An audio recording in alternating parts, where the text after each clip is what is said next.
Crossroad, and many of you came for that launch. That was a lot of fun too. We did a lot of like ice breaking and crazy stuff. And then now, today is Brazen, which is super awesome. And then next year, it's looking like it actually might be next year in the fall, but we don't know if it's fall or if it will be spring. With Scholastic, it's A Princess in the Page, and that's actually a little bit younger age. It's for ages 8 to 12, and it's set in France in a castle that my sister and I went to together. And so that's a whole other story in itself. But that's a lot of fun. It's about a girl who uses a word weaver pen, and when she uses that pen, her stories come to life. But things didn't always go as they should have, and of course things go wrong, right? So that's the next book coming up. It's just one book. I was in this old library in Korea, and on this floor looking through all these books on mythology, because I was doing a unit with my students on Greek mythology, and I thought I should do some comparisons with Korean mythology, because we're living in Korea, right? And I came across that myth of Hamusu and Princess Yua, and that kind of just tumbled into this whole world. And as I was doing revisions with my editor, she started asking me these questions. I'm like, oh, that's a really good question. I don't know, I hadn't thought about that. And so she really got me thinking, and suddenly I'm like, wow, so there's even more beyond this story. There's a whole nother, it's a huge story actually. And I was like, whoa, this is crazy. So I started thinking of all these other ideas for future books. And so, you know, the myth began with the myth of Princess Yua and Hamusu. And then during revisions kind of sparked this. So what I started doing is, as I finished Gilded, I started actually plotting out Silver and Brazen. And Silver and Brazen are kind of almost one story. They're really one story. It'd be too big to put them all together, but it's really like one story. And so they kind of are a continuation. I like to think of it as the Star Wars trilogy numbers 4, 5, and 6. And Silver is kind of like the Empire Strikes Back, right? And Brazen is kind of like Return of the Jedi. I like to think of it in that terms. But you know, what I started doing is I started doing all this stuff, and actually I wrote all 3 books before Gilded even came out. It was crazy. It was crazy. And so like I wrote them very fast, and then of course I had to do lots of revisions, and it was a big mess, you know, all that goes. But literally over Christmas holiday before Gilded came out, I was in the car.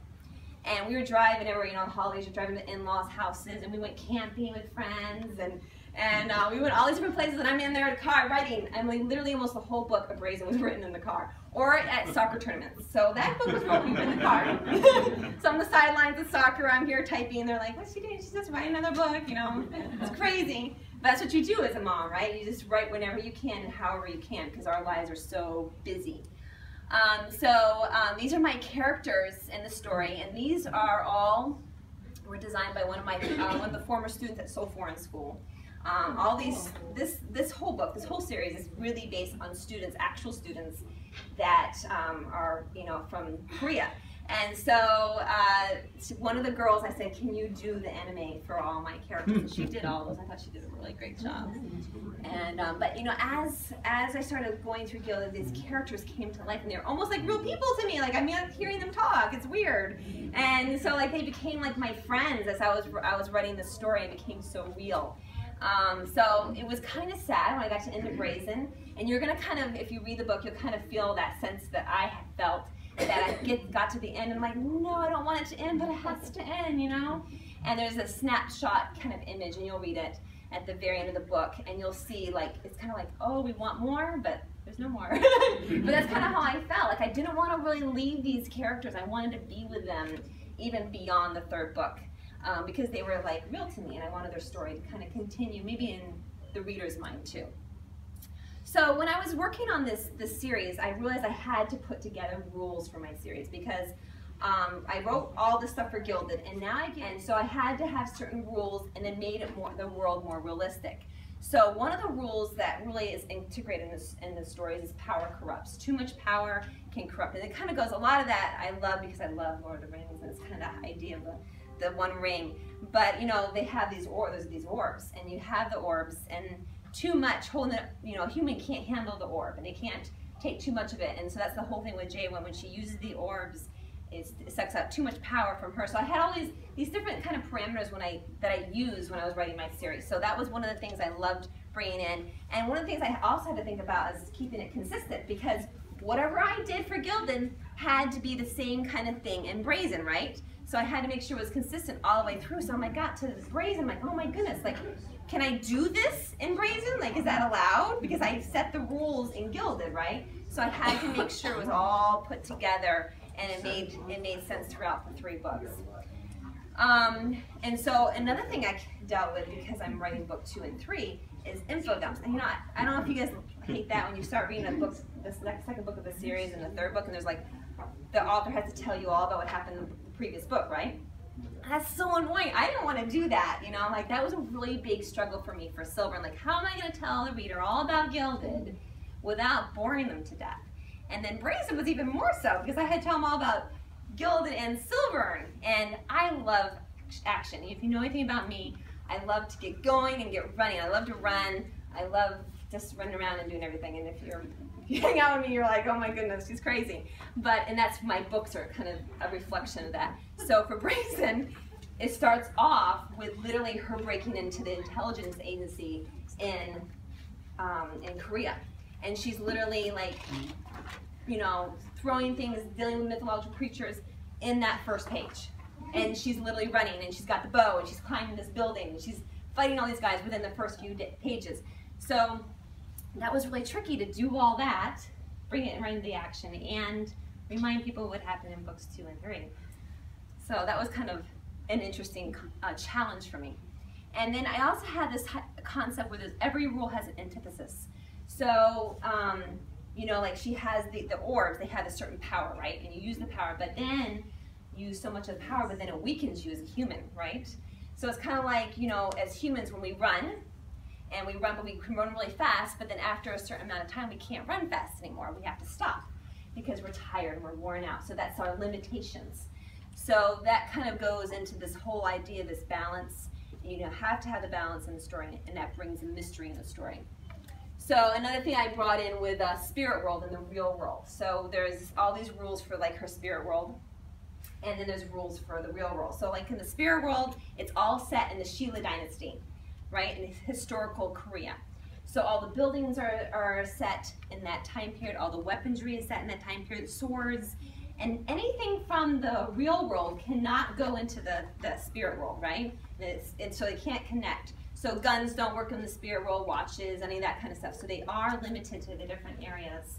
And then when Jayla, she spends too much time in the spirit world, it starts to suck her in there. And so it starts taking her away from the real world. So there's this whole kind of limitations, and it adds a lot of tension to the story as well. So that's kind of some things that I brought in when I was writing the series. Some tips for you. Keep a series Bible. A lot of authors will have a Bible for their books, but a series is really helpful because you forget what happened. Because some of the books, like I wrote Gilded many years ago, right? Like, what happened in that book? I don't even remember. Because I don't like to go back and read my books. Because like, if I go back to read Gilded, I'm like, I'm gonna find all these problems, right? With it. And even I read something like Silver or Brazen, I'm like, no, I shouldn't have read it that way, you know, because I always want to make it better, right? So I don't really read my books again if I can help it. So I keep really, tedious notes. And then also keep a timeline of when things happen. And the copy editor is really helpful for that. My copy editor, she puts in, well, this happened in this many hours, and this happened in this many days. And so that's helpful, but it's also good to keep when you're writing the books. And then there's this Hansel and Gretel technique, where you kind of put little pieces into each of the books, and then they don't come out until later. So for instance, in Gilded, I did that with Gilded. I had this tunnel, right? And there's an end of the tunnel, and you can't go through further. And if you were reading it, readers will probably say, oh, that tunnel might mean something later on. Well, it does, but you don't see that until Silver. And I actually put that in later when I was doing revisions, because I was writing Silver, and I'm like, I need, so I started putting that all together. And so all 3 of the books have little pieces, where like little breadcrumbs that I leave, and then the reader can go back and find what happened. Oh yeah, that's why that is there. And that's why she does that. So you can kind of see those parts. Those are fun. And then every book has their own arc, right? Their own story. So like you could read Brazen by itself. It has its own little story. But at the same time, there's a whole series arc from the beginning to the end. And so that's something you have to think about when you're doing your plotting, is not just each individual book, but how the whole series connects together, an overriding storyline. So that was also a challenge too, bringing that all together. And then plot. I like to plot, but when you do series, it's really, especially if you're doing series like high adventure, you know, fantasy, it really helps to plot these out so that you don't get yourself to book 3 and you're like, oh my goodness, I'm totally stuck. So that really does help. Sometimes you can't. I mean, sometimes you just can't. But if you can, it does make it a lot easier for yourself. And you know, the key also is the characters, because the story is really about the characters, right? And so it's important to make sure the characters are driving the story. So I had, for Sylvan and Brazen, my original plot line that I sent to my editor is not the plot line that the book actually came out. And I like to plot, right? But my characters are like, no, we're actually going over here.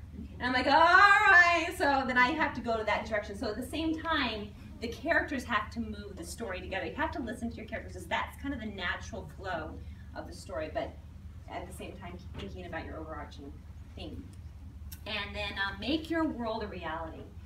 And there's a lot of ways to do that, but you want your readers to believe, well, maybe this place could really exist. You know, and it helped me because there's a lot of parts in Gilded that in the series, actually, all the 3 books, there are real places and there are some real people, and so that does make it a little easier. But I was actually at one of the classes, 7th grade classes, with Lisa, and one of her students was like, I want to know if the spirit world really exists. And we're like, and the kids in the class were like, no, but you know, you want them to believe that. He's like, do you mean the dragons are not really real? And I'm like, I don't know, what do you think? You know, so that you want them to really feel like this is reality. This could really happen. Like if you were to go to Seoul, maybe you see the Heche, you know, on the top of the rooftops, or you might see a dragon if you really pay attention carefully.